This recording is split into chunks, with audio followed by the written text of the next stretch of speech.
algumas vezes com a soca de pinhão. Já pode dar o seu oi. Eu preciso dizer que é muito boa essa aqui, oi.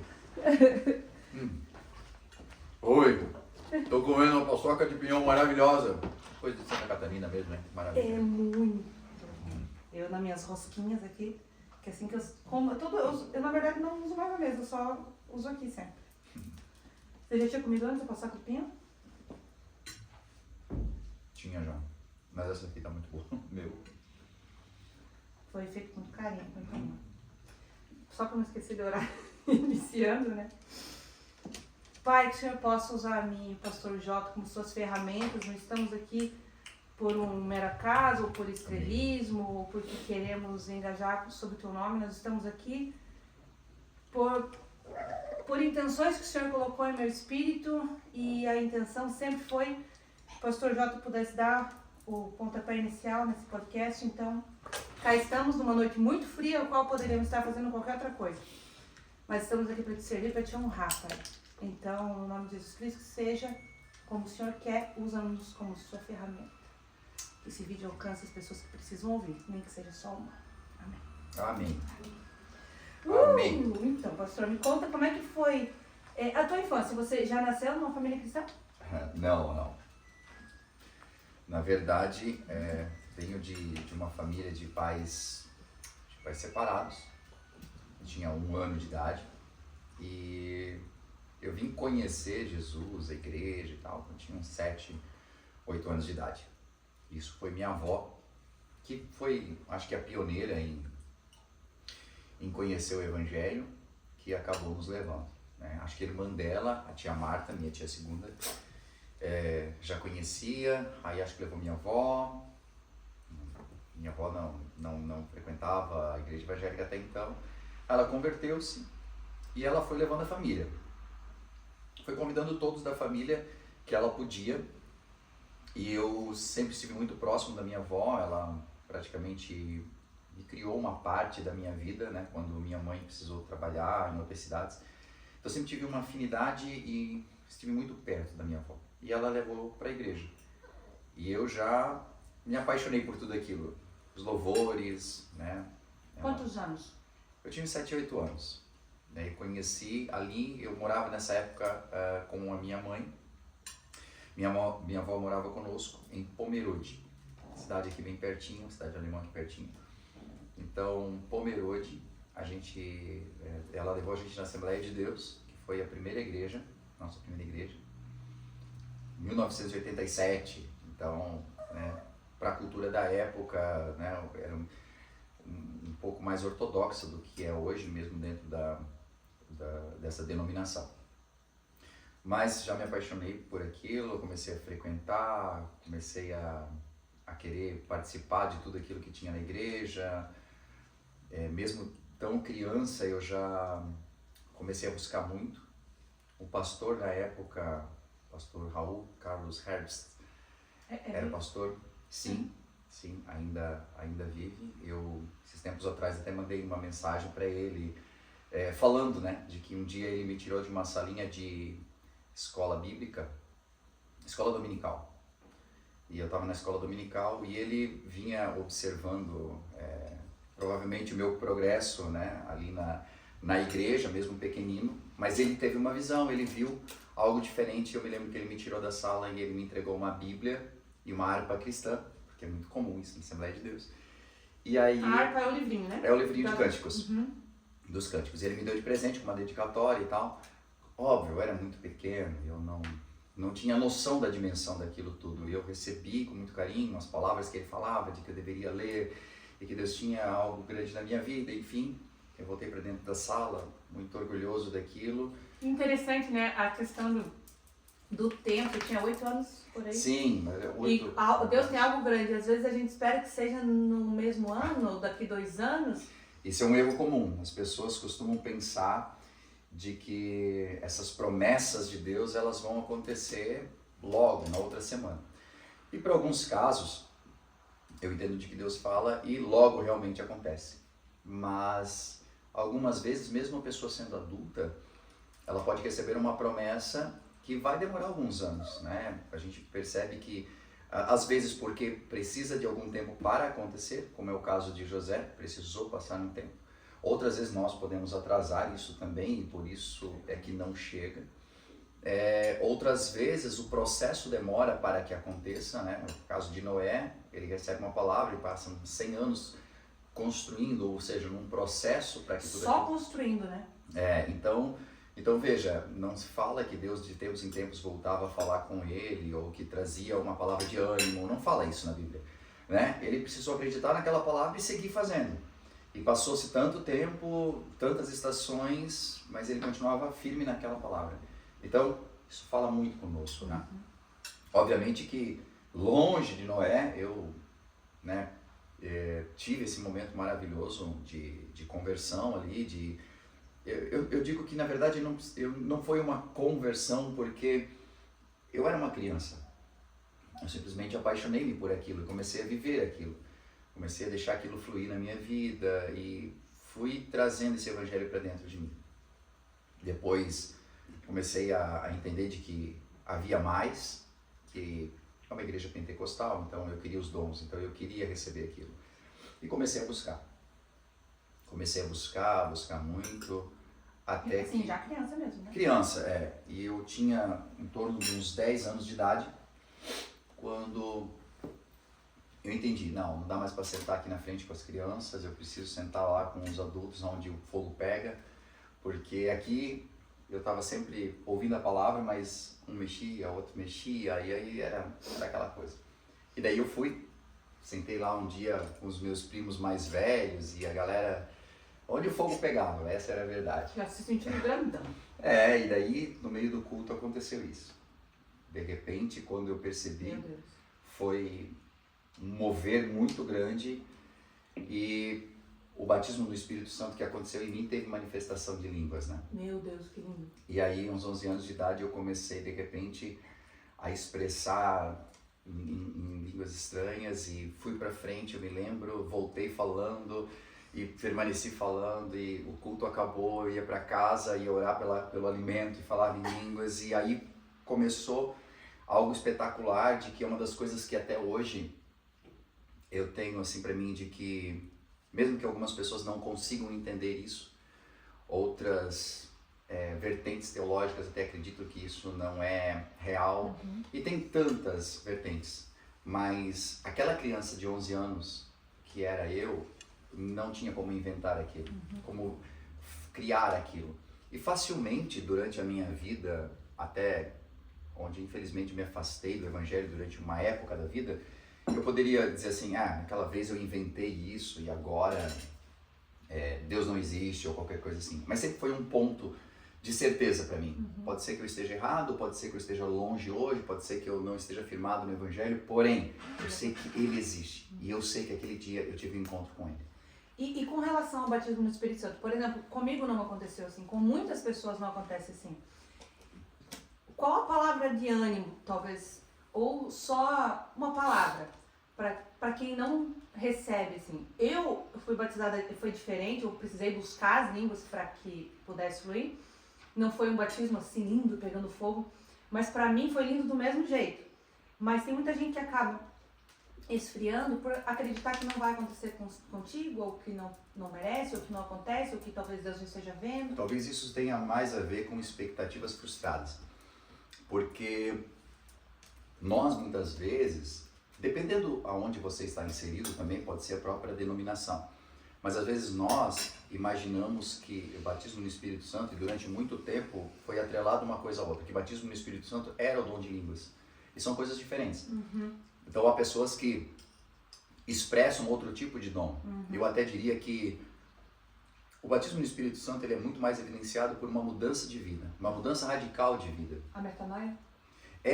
A tua mente muda, óbvio que o conhecimento do Evangelho, crescimento através do conhecimento, mas é mais do que simplesmente uma, não é tão simples metanoia, mas eu digo, não é só a metanoia, mas é uma mudança de comportamento, porque é como se você agora estivesse permeado, porque o batismo no Espírito Santo é praticamente isso, né? Você é permeado por aquilo que é santo, então você começa a evitar tudo aquilo que não é santo. Você foge do pecado, você não admite mais a mentira, você não quer estar em alguns ambientes que aquilo já não te faz bem. Então essa mudança de comportamento era uma grande evidência do Espírito Santo também na tua vida.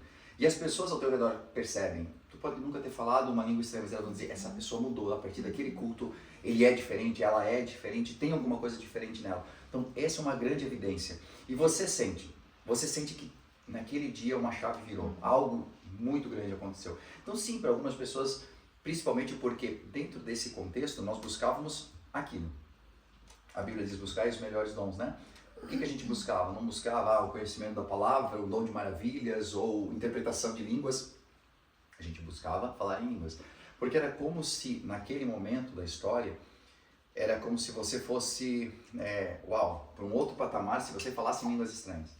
Então era uma busca por aquilo e por isso que nós... Dentro da denominação ainda? Dentro da denominação, eu acredito que ainda, talvez em muitas partes do país ainda seja dessa forma, né? Hoje a gente faz parte de uma comunidade evangélica que tem sim esse entendimento pentecostal, talvez a gente não expresse da maneira como a maior parte dos pentecostais expressam, mas nós entendemos o Pentecoste, entendemos os dons, buscamos eles também, mas depois de tantos anos, né, e até mesmo desvinculado até da própria Assembleia de Deus, onde eu encontrei pela primeira vez o Evangelho, eu poderia dizer que o nosso entendimento hoje já é mais amplo em relação a isso, de que uma pessoa pode ser sim batizada com o Espírito Santo, no Espírito Santo, sem a manifestação do dom de línguas.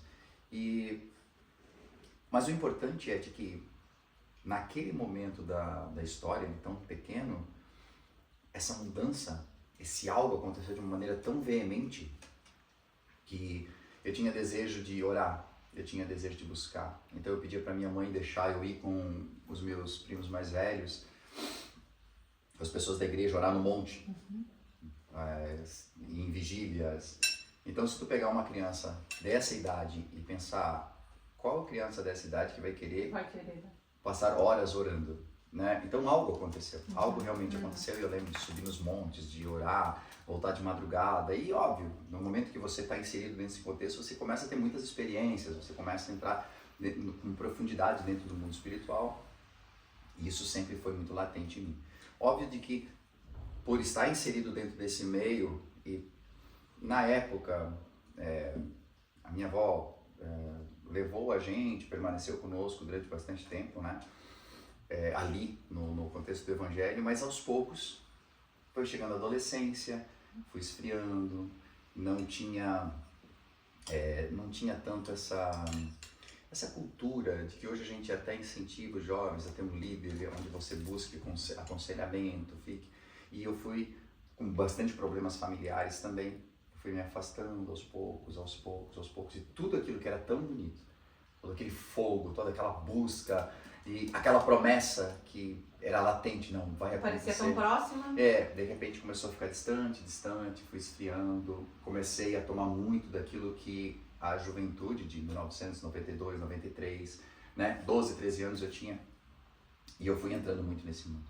E foi quando eu permaneci muito tempo fora, praticamente toda a minha adolescência fora. E aí era aqueles momentos onde eu ia, às vezes num culto, ou porque a minha avó pedia, ou porque a minha mãe, chorava muito, sentia muito, mas não tinha forças de tomar uma decisão. E muitas vezes aconteceu de estar num culto, e onde uma mensagem vinha muito reta, e eu entendia que era Deus falando. E eu ficava dizendo, mas eu não vou conseguir, mas eu não posso, mas eu sei que eu vou tomar uma decisão aqui, depois eu vou cair de novo. E eu ficava sempre naquela luta. Às vezes ia para frente, chorava muito, mas no decorrer dos dias não tinha um amparo às vezes. E hoje eu vejo o quanto é importante quando alguém toma uma decisão de ser amparado, de ter alguém que lhe manda uma mensagem. Óbvio que na época não se tinha esse recurso, mas né, mal a gente tinha um telefone, mas que dê um amparo, que visite, né, que se importe, porque é difícil às vezes as pessoas saírem daquelas garras que estão segurando ela. Eu me lembro que nessa época era tanto transtorno, né, problemas, eu tinha pais separados, então bem típico assim de quando você tá com confusão na sua mente do que tu quer da vida. E o vazio aumenta. E aí eu pensei, eu preciso morar com meu pai. Eu preciso mudar de áreas, eu preciso ir para lá. A identidade, essa fase onde você está na identidade? Uma busca, talvez por isso. Não só a identidade, mas talvez a busca pela paternidade que eu não tive. Então eu morei com meu pai, Itajaí. Meus irmãos, tenho 2 irmãos que meu pai casou de novo, teve 2 irmãos. Minha mãe, que morava em Pomerode, era casada novamente. Onde eu tive 2 irmãs. E eu tava... São 5? Buscando, sim. Então eu tava buscando isso. E quando eu fui morar com meu pai, eu tinha uma tia que morava em Itajaí, ela frequentava a igreja e às vezes eu atravessava Itajaí dos Cordeiros, saía até o Promorá, né? Quem tá vendo o vídeo sabe, né? Passar pelo Vale da Sombra da Morte para poder ir num culto. Ia lá, voltava e eu comecei a me firmar de novo. Eu comecei a buscar de novo e daqui a pouco eu tinha essa oscilação. Mas eu me lembro que essa busca começou a acontecer, por quê? Porque eu tive uma experiência sobrenatural. Essa experiência sobrenatural foi quando eu estava bem afastado, estava morando lá com meu pai, então fazia aquele monte de coisa errada, do tipo ir para lugares sem falar para um dia, escondido, aquela coisa toda. Não dá hora para voltar, não se comunica. Então, a gente saiu uma tarde para jogar bola, mas no meio do caminho a gente decidiu ir para praia. Não, para praia. E aí juntamos toda a galera e fomos todos pra praia. E depois a gente se seca e o pai nem vai ficar sabendo. Eu me lembro que nós fomos à praia da Atalaia e a gente tava nadando lá e fazendo isso. Aí decidimos que a gente tinha que nadar até uma parte onde tinha, o que a gente chama de pé de galinha, era um concreto bem grande assim que fazia como se fosse um pontal para dentro do mar. E a gente foi nadando da praia até chegar lá. E era meio ruim, porque é uma praia, então tem ondas e tal, mas enfim, a gente foi nadando, eu e uns amigos. Aí eu cheguei e tava lá descansando, e de repente eu me lembro que um dos amigos, que era vizinho, veio correndo e disse assim, Ney, porque eles me chamavam assim, meu irmão tá morrendo. E aí foi um impacto, assim, porque nós jogávamos bola junto, a gente era vizinho de cerca, e sempre estava todo mundo junto, fomos juntos, e quando eu olho para o mar, ele está indo para cima e para baixo, já afogando-se. Óbvio, eu era um garoto sequinho, magrinho, né? E eu tinha na minha mente desde então, eu nunca vou pular para salvar ninguém, porque senão eu vou morrer junto, porque eu não sei fazer isso. Eu não sei nadar nem para mim direito. Mas quando tu vê um amigo, daí é diferente. Quando eu me percebi, eu já estava nadando. Eu já estava indo na direção dele. E era fundo. Era mar. A gente já estava bem longe da praia, porque a gente veio nadando para chegar nesse local que era um pontal. Então, assim, era lá muito dentro fundo. já. Era bem fundo. E quando eu cheguei nele, eu lembro de ele falar assim, me salva. E quando eu cheguei bem perto, eu disse para ele assim, só segura, ponha só a mão no meu ombro. Porque eu imaginei, se ele só encostar, quando a gente só encosta no mar, você consegue, né, ficar com a cabeça para fora. E eu pensei, eu vou nadando, ele segura em mim, no meu ombro, e eu vou nadando e vou tirar ele. Óbvio, totalmente errado, totalmente fora, mas era o que eu podia fazer naquela hora. Quando eu falei isso, cheguei perto, como ele estava já partindo, né, ele me agarrou e botou assim, e eu comecei a lutar com ele, daí nós dois começamos a afundar e voltar, e eu usei toda a força que eu tinha, mas talvez pelo fato dele já estar muito tempo ali tomando água, ele começou a se apertar e me pegar junto. E eu sei que foi uma luta. Lutamos, eu tinha mais força que ele, mas eu não conseguia tirá-lo de mim. E aí foi quando eu senti assim, que eu ia morrer. Alguma coisa ia dar errado, porque eu tinha tomado muita água, e eu me lembro que eu consegui tirar a mão dele, empurrei ele para cima, e eu vim para baixo. Quando eu empurrei ele para cima, depois, os relatos foram que passou um surfista e tirou ele. Mas eu desci, e eu comecei a sentir algo que foi fora, é difícil de explicar. Porque eu descia numa velocidade muito rápida, rápido, rápido, como se tivesse alguém me puxando. E na medida que eu estava descendo, daqui a pouco eu senti que alguma coisa estava soltando de mim. Soltando, soltando. Então era como se algo, e ainda estava ligado em mim, algo pairava no meio das águas e outra parte descia muito rápido.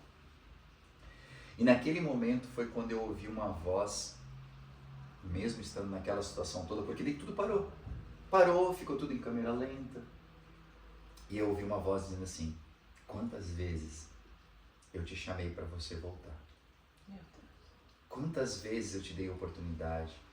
E a voz, por mais que ela estava sendo, como se fosse me dando um sermão, ela era uma voz doce. E era como se ela tivesse um lamento, né, no tom de voz, um lamento assim: eu te dei tanta chance. Eu falei tantas vezes para você voltar, eu falei tantas vezes para você que você deveria reconciliar, e você sabe para onde você vai agora. E eu senti que era o meu último dia. E aí, claro, Essa voz era audível, né? Sim, é como se eu estivesse ouvindo ela. Óbvio, é dentro de você, mas ela é existe. forte, é uma vibração, uma coisa, né? Ela existe e ela é real. Não era só o pensamento. Não é um pensamento que passa na tua cabeça. É como se alguém estivesse falando. E eu imagino que telepatia deve ser isso. É você ouvir audivelmente, mas dentro da tua cabeça.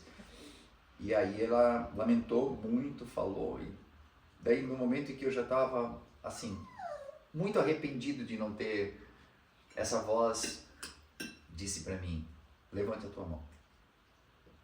E assim, o tempo que demorou talvez seja o tempo que eu estou demorando para contar.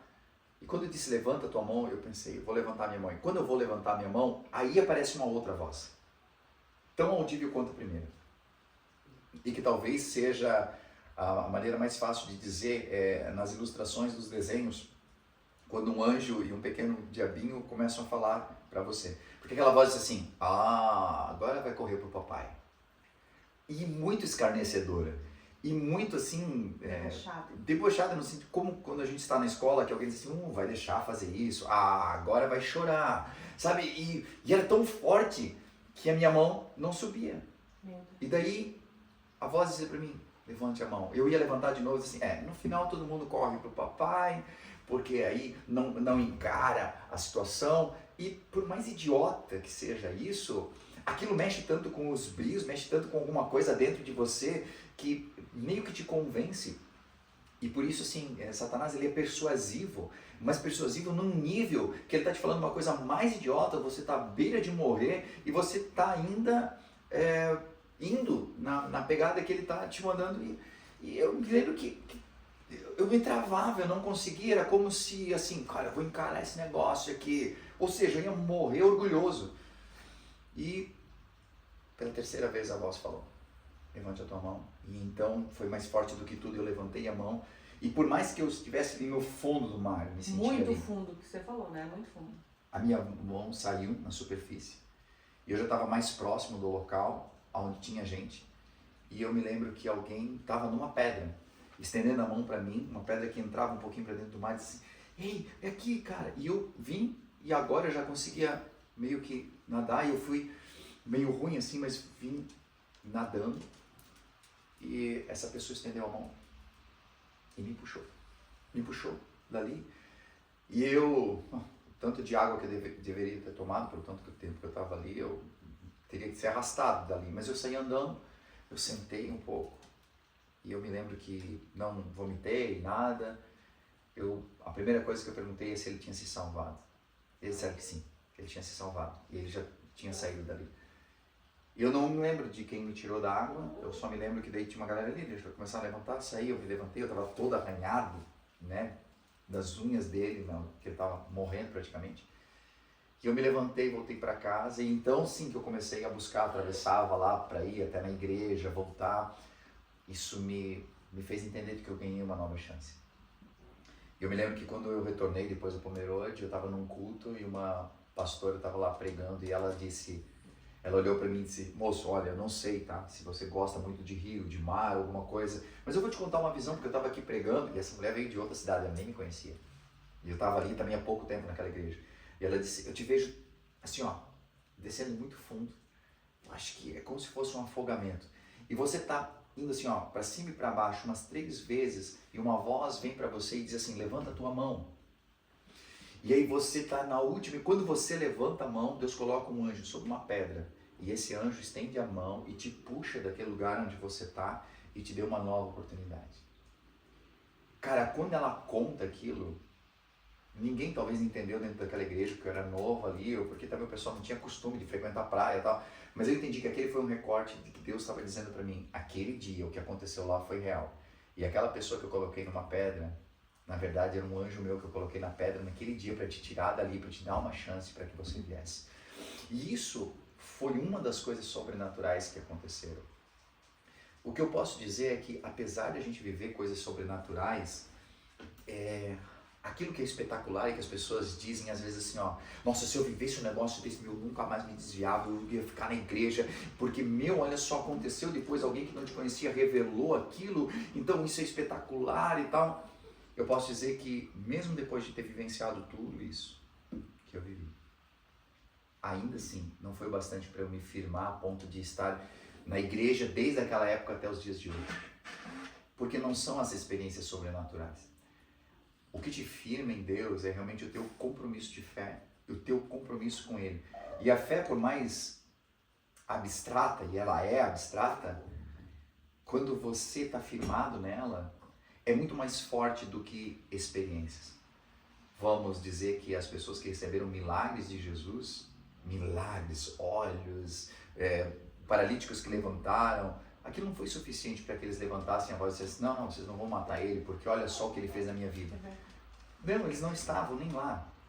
Então, não são prodígios e milagres, eles até seguem os que creem, eles até acontecem, até promessa, mas o que de verdade faz a diferença é quando você não vê, e as coisas que aconteceram na minha vida que eu não precisei ver, eu simplesmente precisei crer. E são essas coisas que eu acredito que construíram o meu ministério pastoral, mais do que as experiências, porque eu tinha experiências grandiosas com Deus, mas depois eu tive quedas, depois eu tive problemas, depois eu tive, desânimos.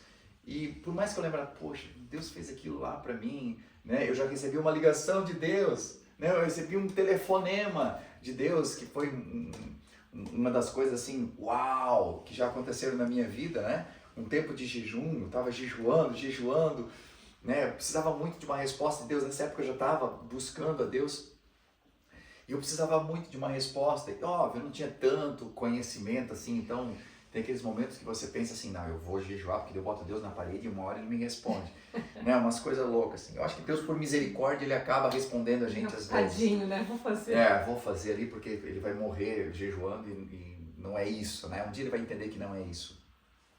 Mas eu me lembro que eu estava jejuando muito, assim, e quando eu cheguei em casa, no meu trabalho, eu orei e eu estava tão exausto, porque eram tantos dias já naquela busca e desespero, porque eu precisava que Deus me respondesse algo. Eu precisava de uma direção na vida. E eu me lembro que eu deitei na cama, eu botei o travesseiro sobre a cabeça, assim, e fiquei, pensei, não vou dormir, eu ainda estou em jejum, eu vou ficar em espírito de oração. E eu fiquei orando. E o telefone da casa da minha mãe tocou, e eu pensei, não tem ninguém, eu vou atender. Quando eu atendi, eu estou falando hoje em 2025, então a maior parte das pessoas não sabe o que é um toquezinho assim. Ligação a cobrar. Se você quiser aceitá-la, permaneça na linha após o bip. E quando a gente ouvia isso é porque alguém não tinha grana e estava te ligando. E eu pensei, cara, não basta o que eu estou vivendo. Alguém está me ligando a cobrar, tem que pagar uma conta, né? Ou deve ser alguém já com problema. Eu tinha alguns envolvimentos e aí eu pensei, é problema para mim. Quando eu atendi, a pessoa do outro lado falou o meu nome. E dificilmente alguém fala o meu nome, né? O nome lá de registro de nascimento. E essa pessoa falou meu nome completo. E teu nome já não é tão comum também. Não, então... por isso que, assim, ela não errou em nada. Essa pessoa falou exatamente o meu nome. Eu me assustei, eu pensei, deve ser de algum local, banco, ou algum local assim onde tem os meus dados. Eu disse, sim, sou eu. Aí essa pessoa do outro lado, no momento que ela recebeu um sim, sou eu acho que ela teve uma confirmação de Deus também, porque ela estava me ligando. E ela disse assim, então, eu sou fulano de tal, e eu não vou lembrar o nome da pessoa, E ela disse, eu moro em São Paulo, na vila tal, e eu estava orando nessa tarde, e Deus me entregou o teu nome, o teu número de telefone, e Ele mandou eu te ligar para te dizer. E aí ela começou a dizer tudo que eu estava vivendo. E ela começou a marcar, e Deus mandou falar isso, aquilo, tal. E quando ela pegou e evidenciou tudo aquilo, eu comecei a chorar muito do lado de cá, eu comecei, né, assim, houve um avivamento no meio daquele telefonema todo. Só que mesmo vivenciando tudo aquilo, mesmo que eu estava recebendo uma ligação direta de Deus, né, que estava falando tudo aquilo que eu precisava ouvir, passou um pensamento muito humano na minha cabeça, do tipo assim, tá, se Deus está me ligando, por que Ele me liga a cobrar? E aí, quando eu só penso isso, a pessoa que estava do outro lado disse assim, e para você saber que eu sou Deus, que estou te ligando nessa tarde, essa ligação a cobrar nunca vai aparecer na tua conta telefônica. Meu, isso é muito forte. E aí, sabe, eu passei os 2 meses seguintes olhando aquela conta telefônica para ver se aparecia, mas eu quis fazer aquilo por causa da minha incredulidade, né? Sim.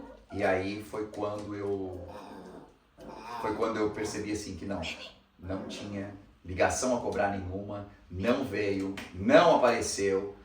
E esse foi assim a confirmação daquele milagre que Deus trouxe para mim naquele dia.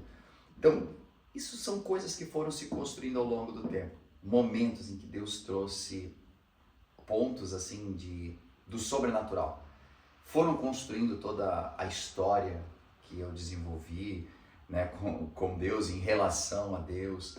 Depois de tudo isso, essa resposta que Deus me deu, ela se concretizou.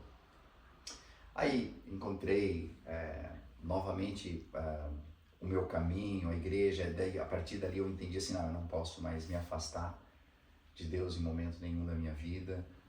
E fui estudar teologia, fiz as minhas pós, comecei a trabalhar na igreja, fazer missões, pregar. Eu me lembro que tem um momento que estava bem isolado da vida, eu também fui numa garagem, né? A minha história com garagens, né? Porque a gente começou a DOE dentro de uma garagem, né? E eu estava numa garagem de uma casa e um pastor também. Eu estava ali, eu fui para uma outra cidade, pensei, eu vou num lugar onde ninguém me conhece, que eu quero ouvir Deus falar comigo. E aí eu me lembro que ele pegou e disse assim, olha, Deus tem uma grande obra na tua vida, assim, que é confirmação de tudo que eu já tinha ouvido. Mas daí eu com os olhos fechados pensei assim, Deus, isso tudo eu sei, mas sabes que é impossível para mim hoje, porque... E eu fui dando os meus porquês na cabeça, e ele disse assim, tu dizes que é impossível, por quê? E ele foi respondendo os porquês que eu estava colocando na cabeça. Por isso, por aquilo. Mas eu quero te dizer de que eu estou preparando tudo e aproveita o tempo que você está parado agora. E nessa época eu estava parado, porque eu trabalhei de desenhista durante alguns anos, eu tive uma ler que me paralisou o braço. E eu não podia trabalhar, estava realmente sem trabalho naquela época, estava fazendo tratamento, porque o meu braço estava parado. E aí ele falou, aproveita esse tempo que você tem, ele não sabia que eu estava parado, para estudar muito, porque o Senhor vai te levar para pregar por essas cidades aqui. E você não vai ter mais nem tempo. Então aproveita o tempo agora. E eu sei que passou alguns meses e essa revolução aconteceu na minha vida. Meu Deus. E daqui a pouco eu estava viajando, pregando num lugar, pregando no outro, que foi a construção, né, o comecinho do meu ministério, como itinerante, né, vinculado obviamente a uma igreja, as pessoas, isso é muito importante. Entrava em contato com a... Não, as pessoas Sim, entravam você tinha em essa contato. cobertura, né? Porque fazia parte de uma rede de um ministério, e as igrejas começavam a me chamar para que eu pregasse, trouxesse um seminário, alguma coisa assim. E aí foi crescendo, foi, até que formou-se assim o meu ministério, né, o ministério pastoral, que depois eu vim aqui para Jaraguá do Sul, fiquei aqui em Jaraguá do Sul durante o tempo, depois fui morar em Joinville, depois Timbó. Daí, depois eu comecei a ir para as cidades, permanecer nas cidades. E depois desse tempo, onde eu vim para Jaraguá do Sul, fiquei 7 anos aqui numa igreja em Jaraguá do Sul, durante 7 anos. Ao chegar nessa igreja, eu recebi uma mensagem profética, Deus sempre, né, com o profético muito próximo de mim, né, dizendo de que eu ficaria 7 anos ali, e depois Deus tinha algo para minha vida que era único e tal. E sabe quando você está chegando num lugar e tu pensa assim, gente, é profecia, aquela pessoa que De repente se emocionou num momento, porque pô, estou chegando no melhor lugar do mundo, eu vou me jubilar aqui nesse lugar, né? Eu nunca mais quero sair daqui só quando Jesus vier buscar a igreja. E eu fiquei ali, eu deixei essa profecia de lado, assim, pensei, eu sei que esse homem é um homem de Deus, mas quer saber? Guardei aquela profecia, esqueci daquilo e fui viver minha vida. E foi muito interessante porque quando deu 7 anos, realmente aconteceu isso, um mover que me levou da igreja onde eu estava. E numa oração, eu buscando a Deus, dizendo, Deus, mas por quê? Porque é muito top servir aqui, o que está acontecendo? Por que tudo está acontecendo assim? E aí Deus me levou naquela profecia, naquele momento da história. E eu entendi de que não adiantava, porque era o tempo de Deus. E foi dali que, né, eu fui lá para a garagem de casa, para não deixar de cultuar, e a gente começou a fazer culto na garagem, culto de familiar. De 2 famílias, né? Culto familiar. E a gente começou ali, daí vem outro que conhece, outro que, né, ouviu falar, não, e o que tem aí? E assim começou, né? Depois já tinha umas 50 pessoas, 100 pessoas, a rua estava cheia, a minha casa estava cheia, botei lona para trás, né? Começou esse tempo assim de chuva, como está hoje, frio, né? As pessoas todas lá uma junto da outra, né? E aquela lona já fazendo barriga, né? Porque estava cheio de água. Eu pensei, meu Deus, Senhor, daqui a pouco vai ter um batismo aqui, porque batismo por aspersão a gente não curte muito, né? E aí, eu sei que daí Deus, né, trouxe um local, que foi um local aqui em Jaraguá do Sul, onde a gente ficou por 5 anos com a The Way. Teve um crescimento lindo, né, um crescimento de ministérios, muita gente se convertendo, muitas pessoas conhecendo Jesus pela primeira vez, assim. Eu digo pela primeira vez porque todos nós brasileiros, a gente tem uma religião, a gente nasce e tem uma religião, ganha uma de presente, mas a gente não conhece Jesus. A gente não conhece. De nome só, né? Ouvi falar. Sabe, mas ele é um mito da religião, praticamente, assim. E aí conhecer Jesus é quando ele faz sentido, você vai naquela igreja e daqui a pouco aquela mensagem faz sentido. Você já ouviu aquela história trocentas vezes porque alguém leu para você, mas tu nunca entendeu o que aquilo tem a ver com os dias de hoje, com a tua vida e com você. E aí tu percebe de que ele existe. Aí tu percebe daqui a pouco no meio da mensagem, sentindo algo de que ele é real, de que não é apenas uma religião. E isso que a gente tem tentado levar para as pessoas nesses 7 anos de The Way. Eu não fazia isso antes, mas eu sempre fiz isso. Sempre busquei fazer isso, não é? Mas tem se intensificado muito nesses últimos anos, onde nós temos visto que, com o avanço da internet, redes sociais, e as pessoas estão presas a... Como esses dias eu estava pregando sobre o feed perfeito, né? As pessoas buscando um feed perfeito, uma história perfeita, um mostrar-se perfeito. E a Bíblia, ela simplesmente é um espelho que mostra as nossas imperfeições, mas mostra um Deus perfeito e que pode te aperfeiçoar. E de que não é porque você não precisa ser uma outra pessoa para Ele te amar. Ele já te ama do jeito que você é. Ele apenas começa a suscitar coisas de dentro de ti que estão praticamente mortas dentro de você. E aí ele começa a levantar, e ele começa a tocar, e ele começa a mover algumas coisas. E eu gosto de dizer que ele vai tirando os entulhos que a vida jogou e abafou a verdadeira Josi que está ali, sabe? Respirando com tanta dificuldade, embaixo de tanto escombro que a vida derrubou em você. Que a vida derrubou através de uma história triste de família que você tem, ou de um relacionamento que te machucou tanto, e de tantas coisas que aconteceram na tua vida que simplesmente desabaram, porque tu construiu uma esperança. Você construiu um castelo e ele estava tão bonito, mas daqui a pouco ele caiu. E quem ficou lá embaixo? Você, a tua individualidade, quem de verdade você é. E o trabalho da igreja, como eu entendo, é trazer um evangelho que vai tirando esses tijolos que caíram sobre ti e te devolve o sol, e te devolve cura. E não simplesmente tira e diz, agora te vira, fiz o que tu não podia fazer, mas que te pega e faz aquilo que o bom samaritano faz. Bota na cavalgadura, leva para a estalagem, cuida naquela noite e dá suporte para que você tenha algo completo. E aí entra as palavras de Jesus. Se alguém quiser vir após mim, depois que você está curada, depois que você está restaurada, não existe esse negócio assim, olha, lembra quem cuidou de você? Foi a The Way, foi o Pastor J, foi nós, então você tem que ter uma aliança com a gente. Não, a gente fez o que a gente precisava fazer. Se quiser vir após mim, se você quiser me seguir, então toma a sua cruz, negue-se a si mesmo e me segue. Sabe, eu sou imitador de Cristo. Então, se você quiser me seguir, você me segue. Ah, mas não, é que eu tenho minha família e na igreja tal. Poxa, serve lá então, vai ser muito top, porque você vai ter uma rede que vai te apoiar demais, é a tua família, eles vão ficar muito felizes com você. O objetivo é curar pessoas, né? É curar, e eu entendo que a The Way é muito nessa pegada assim. Porque às vezes as pessoas vêm de outros ministérios e dizem, ah, mas vocês não fazem isso aqui? Ah, mas vocês não têm um culto assim? Ah, mas vocês não dão vazão de repente para isso aqui dentro da igreja?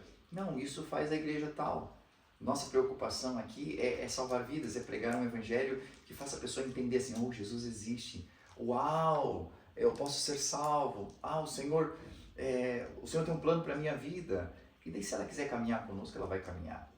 Né? Eu digo que nós somos uma igreja muito evangelística. A gente promove salvação, a gente promove o evangelho, tira algumas coisas que estão sobre a pessoa para que ela tenha liberdade, e a liberdade é até de optar. Por que existem tantos ministérios hoje? Existem tantos ministérios porque você vai se adequar a algum deles. Vai fazer sentido para você. Tem gente que prefere uma igreja com uma expressão pentecostal muito maior. É a vazão dos dons, aquela coisa, a libertação, e ela fecha mais com isso. Tem outras pessoas que são mais tranquilas, tem outras pessoas que gostam mais de um trabalho missionário, tem outras pessoas... Mas, cara, elas estão pregando Jesus, elas estão falando de Jesus, então tá tudo certo, né? Então eu não acredito de que exista uma denominação correta. Existe uma igreja, e essa igreja é a igreja de Cristo que um dia vai subir com ele. Essa igreja, ela é formada de várias denominações. E eu entendo que dentro de uma cidade, assim como dentro de uma igreja, os membros são o corpo de Cristo, numa cidade, as igrejas são o corpo de Cristo. Porque a mão não faz o mesmo trabalho que o pé, mas ambos são importantes para o corpo. Então, dentro de uma cidade é a mesma coisa. É dessa maneira que flui. Né? Cada um tem a sua importância dentro do reino de Deus. E eu preciso entender isso, né? Que essa mão, que é a The Way, em algum momento vai ter que lavar os pés, né? Servir a alguma outra igreja. E hoje, dentro de Jaraguá do Sul, a gente já consegue fazer isso, né? Com algumas igrejas, de trabalhar em parceria, de um ajudar o outro, de orarmos juntos. E isso é realmente uma bênção. Pastor, e para finalizar, eu queria que você falasse um pouquinho sobre batismo e fizesse esse convite, porque temos batismo dia 12 de julho. Sim. O batismo ele é uma decisão pessoal. Nós entendemos que o batismo ele é a confissão pública de fé. É como, eu costumo dizer que ele é como num casamento, porque eu estou apaixonado por alguém, eu já tenho andado com essa pessoa e eu sei que ela é a minha pessoa, mas eu faço uma festa e eu chamo as pessoas mais importantes da minha vida para diante de todos eu dizer assim, é com essa pessoa que eu quero me casar e eu quero ter uma aliança com ela. Aí a galera que tá ali é família, aí todo mundo diz, a gente já sabe que vocês se amam, a gente já sabe. Não, mas eu quis marcar esse momento. E eu chamei um pastor aqui para ele dar a bênção, um padre, enfim, para ele dar a bênção aqui, porque ela é a minha pessoa e nunca mais, até que a morte nos separe. O batismo, ele eu tinha pensado dessa forma. O batismo é isso. É eu chegar diante de todas as pessoas mais importantes da minha vida que eu chamei para ver o meu batismo e dizer assim, ó, é com Jesus, tá? Ele morreu por mim e é com ele que eu vou ficar até o final e a morte não vai nos separar, a morte vai nos aproximar ainda mais porque eu vou morar com ele. Então, o batismo, o entendimento é esse.